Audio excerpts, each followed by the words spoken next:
Hey guys! Welcome back to my channel and thank you guys so much for watching. Kung makikita nyo sa thumbnail and syempre sa title ng video na ito, tayo ay gumawa ng Bratz doll inspired makeup. Buti pa yung mga bata, ang daming pera. Yung 500 ko! Akin na lang? Yaman besh! So, ayun na nga. Bratz doll-like makeup. Pero ibahin natin yung twist since marami nang gumawa nung parang maglalagay ka ng double na eyes dito sa baba. Din nakapikit ka lang. Para nakatingin ka lang sa habang ganon. Hindi na yan kasi nagawa ko na siya before pero wala lang siyang video. So today gagawa tayo ng version. Pero this one is inspired by this girl. Nakita ko siya sa Instagram. And she did a really good job. Para siyang princess type thing nung look na ginawa niya. So, eto, kung makikita nyo, wait. Ayan, she is so good. Para talaga siyang princess or si Tangled or whatsoever. Pero ganun yung makeup niya. So, I can't wait na ma-recreate to. And syempre, bigyan natin siya ng credits. Okay, so kung makikita nyo, wala na tayong kilay ngayon. Gumamit ako ng Elmer's glue since kayo ay nagtatanong kung ano nga ba yung product or yung tools na gagamitin para ma-block yung eyebrows natin. And syempre, Elmer's glue stick, tapos yung lash comb or yung spoolie. Meron tayong ito-try na bagong foundation. This one is given to me by my good friend, William Guzman. So, ito yung Last Splash Cosmetics. So, I'm not really sure kung meron na tayo dito. Pero, sa, I think, in-order niya to online or sa Hong Kong niya binili. So, ganito yung itsura niya. Akala ko nga nung una Urban Decay. But, yeah. Ultra Defined Cream Foundation made in USA. Tapos, ang ganda nung packaging niya, guys. Look. Diba? Ang susyaling tignan. Foundation lang ang laman nito, beshi. Pero para siyang perfume, diba? Ang ganda niya. So, ayan, makikita niyo na yung setup ko. May dalawang ring light. Tapos may not ring light. So, pag binuksan niyo siya, ganito yung itsura niya. Ayan. Cream foundation siya. So, I think gagamitin natin today. Medyo kinakabahan ako kasi bago ko lang siya gagamitin. Hindi ko pa alam yung formula nito. But I think this one is really thick foundation. Para siyang liquid foundation but in a jar. In a jar. Ayan. Okay, so maglalagay muna ako ng konting amount ng foundation sa face ko. Kasi hindi ko pa nga, oh my god, medyo white siya sa skin ko. Tapos, sama na rin natin yung eyebrows since nakapag-set na naman ako. Nalagyan ko na siya ng powder, so go na. Binabaan ko na nga pala yung exposure ng camera kasi since marami nagsasabi sa inyo na medyo mataas daw yung brightness o yung exposure ng ating camera. So, binabaan ko na siya mga beshi.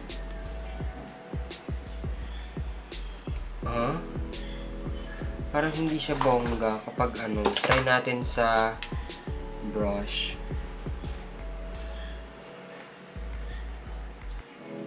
Parang hindi siya ganun kaganda sa skin. So, I wish hindi maging disaster yung foundation sa brows ko kasi nakakalurky. Oh my god, no! Fudge! Ano nangyari, guys? Nag-stain na sila sa kilay ko. Okay, magsiswitch tayo ng foundation. Tapos, hindi ko na lang yung trusted na foundation, yung ating Everbilena. Ito, super ganda talaga ng formula nito. As in, vavavoom na vavavoom.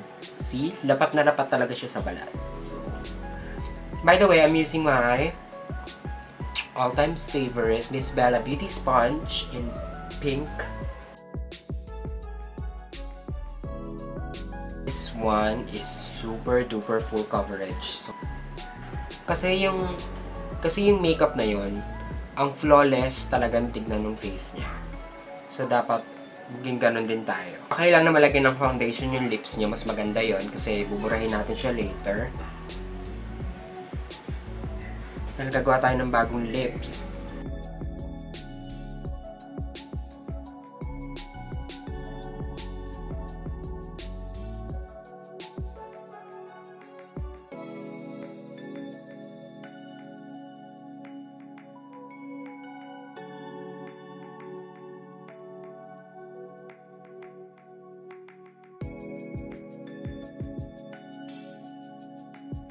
Okay, now we're gonna set our face using my all-time favorite Detail Makeover Mineral Tooth Powder in the shade Natural. Tapos, ready na kayo makapagsampalan ulit sa powder nyo.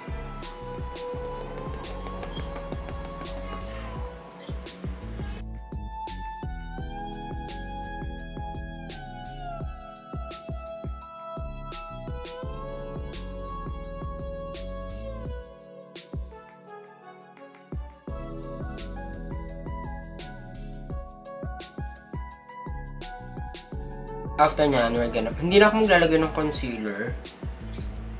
Pero gagamit tayo mamaya ng white na powder para ma-highlight yung ibang highest point ng ating fez lock. Okay na, magdodrawing na tayo ng ating mata. So, since siya dito ay nakapikit, okay. So, nasa gitna yung ating totoong mata. Then, I think, yeah. Magdodrawing na ako ng ating bagong mata. Ang gagamitin ko is use your brown pencil or any kinds of brow pencil that you have. But for me, I'm using this Make Brow pencil from Detail because meron siyang maliit na super tiny na brow pencil. Then, saan ba siya nag-start dito?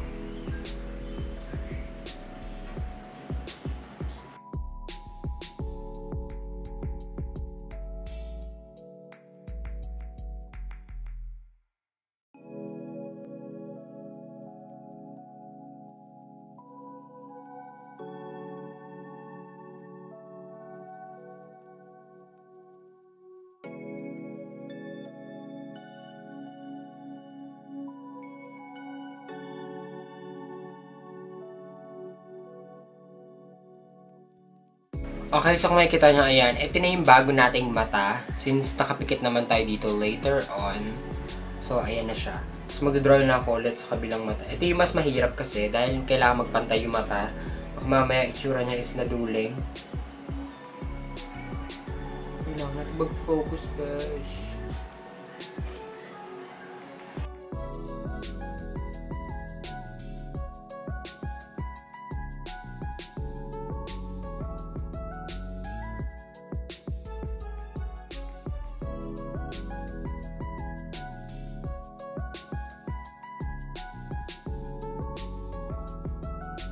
Feeling ko hindi siya bongga. Feeling ko hindi siya katulad nito. Nakakainis.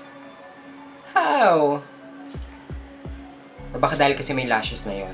So, anyway, tapos magdodrawing na tayo ng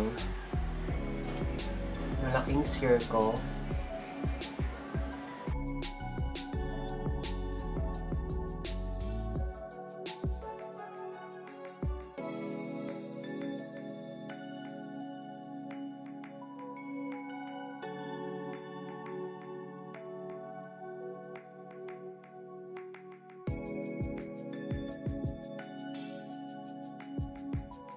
Na-stress ako. Sa totoo lang, hindi nyo pa talaga siya makikita kasi wala pa siyang kulay.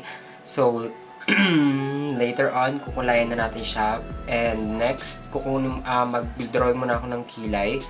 So, I think this one is...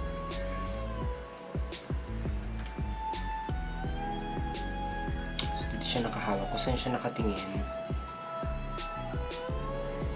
Okay. Ang kilay niya dito is... naka-bend.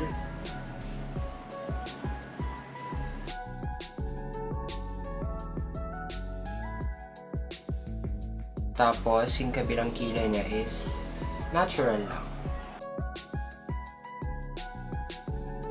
Okay, na maglalagay muna tayo ng konting eyeshadow dito sa ating eyelid. So, kukunin ko tong Vice na blush is yung talyada. Since ganito yung malapit na kulay dun sa ating kinukuha na picture.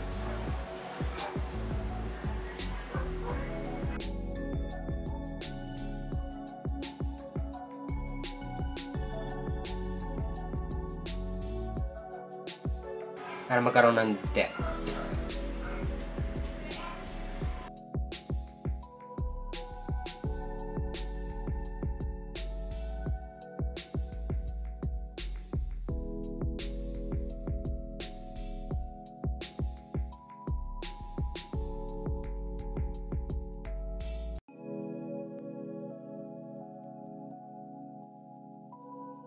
Next thing, kukuha tayo ng black face paint. Ang gamit ko is yung Snazaroo na classic face paint. So, this is in the black, noir, or negro. So, ganito yung itsura niya. Saragyan nyo na siya ng tubig. Since ito yung magiging, magbibigay detalye sa ating mata, sa paglalagay ng eyeliner, ganon. Ayan. Kumuha lang ako ng konting amount lang. Then, mag-i-start na tayong mag-drawing or maglalagay ng details. Yung black na eyeliner. So, nag-start siya dito.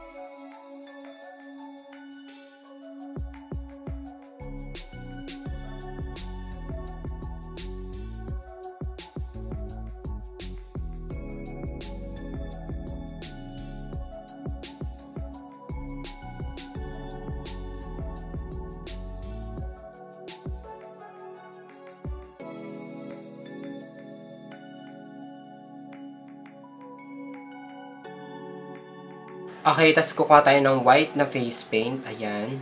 Same brand lang din sila from Snazaroo. Then, maglalagay na tayo ng white na kulay.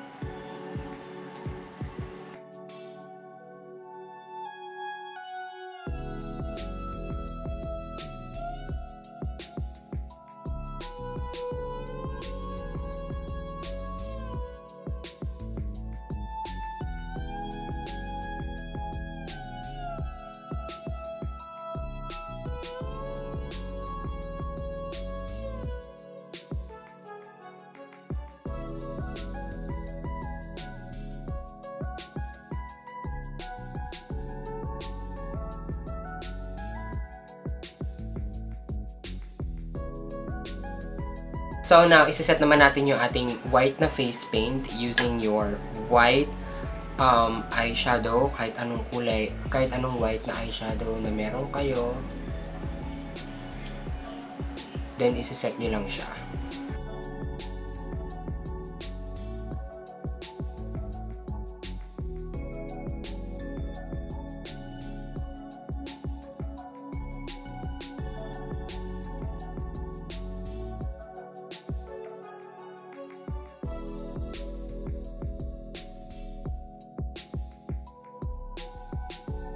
Okay, so kukunin ko tong flash palette ko from iMagic. Then kukunin ko tong medyo light blue na paint. Magiging magsisilbing ating kulay ng mata. Tapos ilalagay ko lang siya dito kung saan ako nag-draw ng ano. Pasensyahan nyo na kung maingay.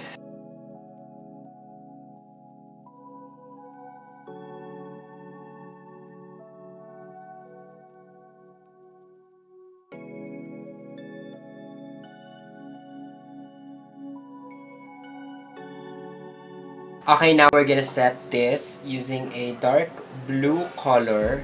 So, ayan. I use this Delancey pala. Dupe ng Morphe 35B palette. Naset ko siya.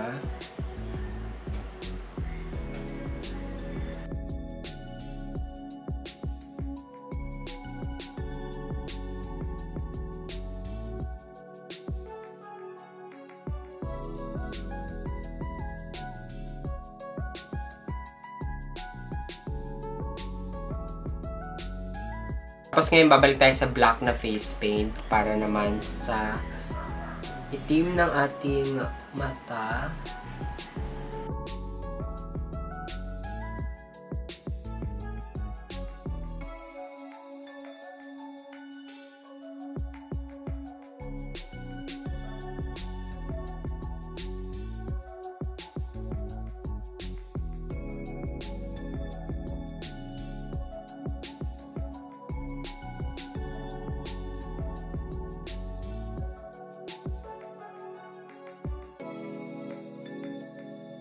So, ayan, makikita nyo na siya.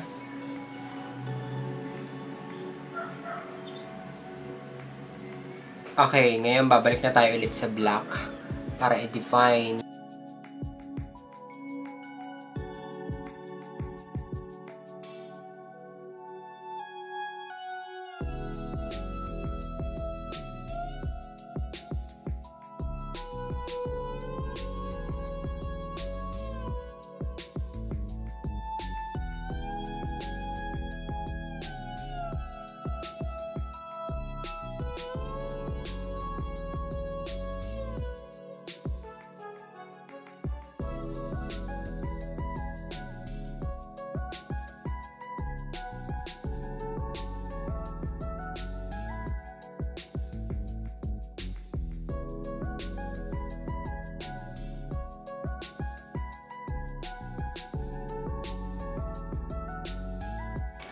Tapos, nagawa tayo ng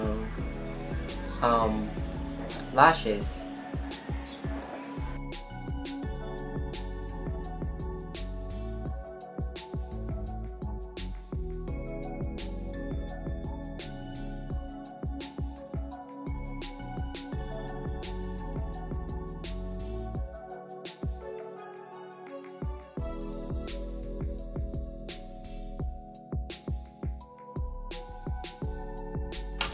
Tapos ngayon, i-define na natin yung blue na mata using a black face paint.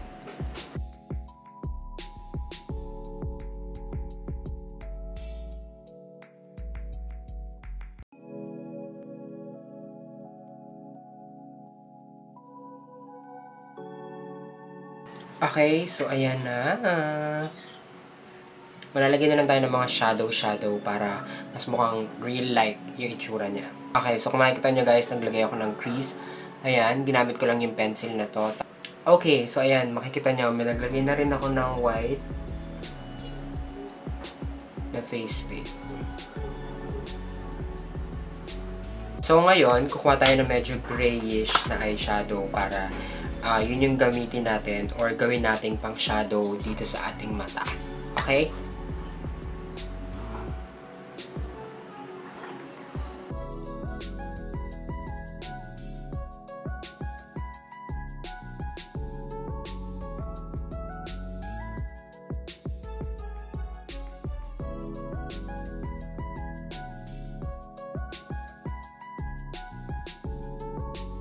Okay, tapos ngayon kukuha tayo ng brown na color dito sa flash palette para sa ating kilay.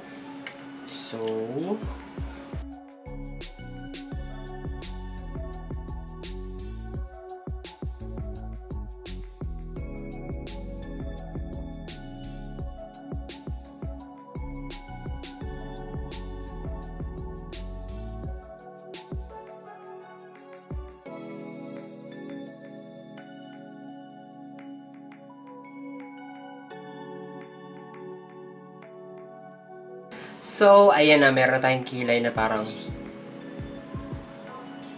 ganun. Okay, now tayo ay magko-contour na ng ating face. So, siyempre, yung doll is medyo slim yung face niya. So, gagawa tayo nun. Ang gamit ko is yung Vice Cosmetics na Aura Contour in Confirm, my favorite contour shade. Tapos,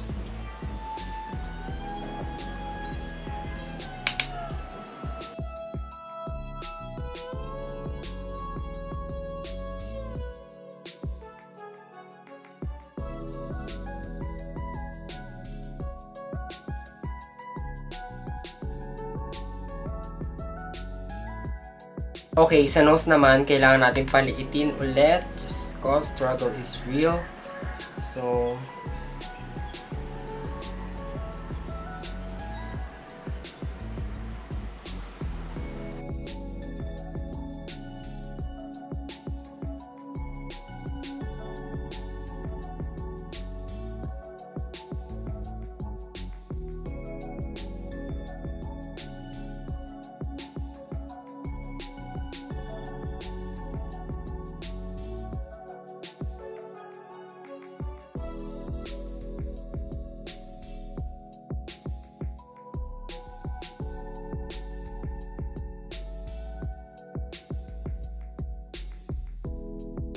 tapos kukunin nyo ulit yung face paint, yung maglalagay na tayo ng highlight.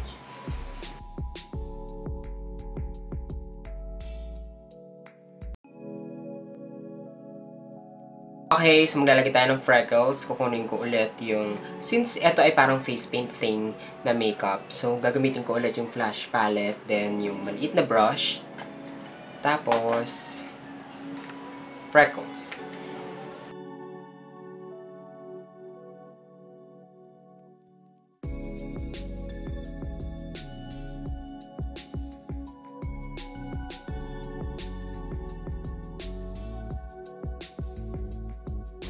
So, maglaline na ako ng lips. So, ang gagamitin ko is itong detail na make brow ulit. And maglaline lang ako ng lips o gagawa ako ng panibagong lips.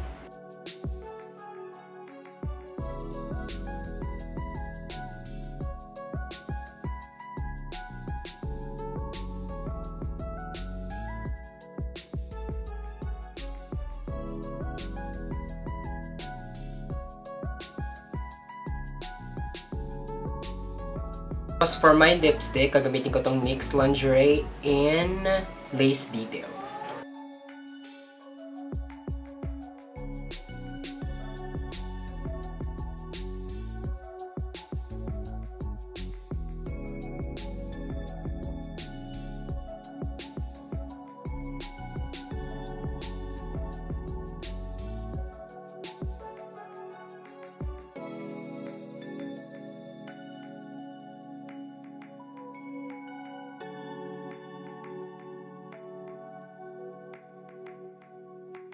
Tapos medyo kukuha tayo ng ganitong kulay. Ayan. Kaya maglalagay na tayo ng shading sa lips.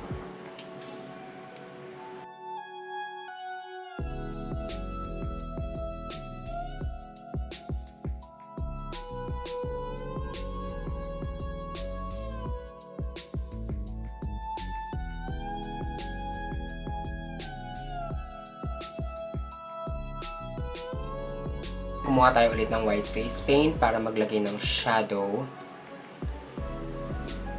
or ng gloss, kunyari.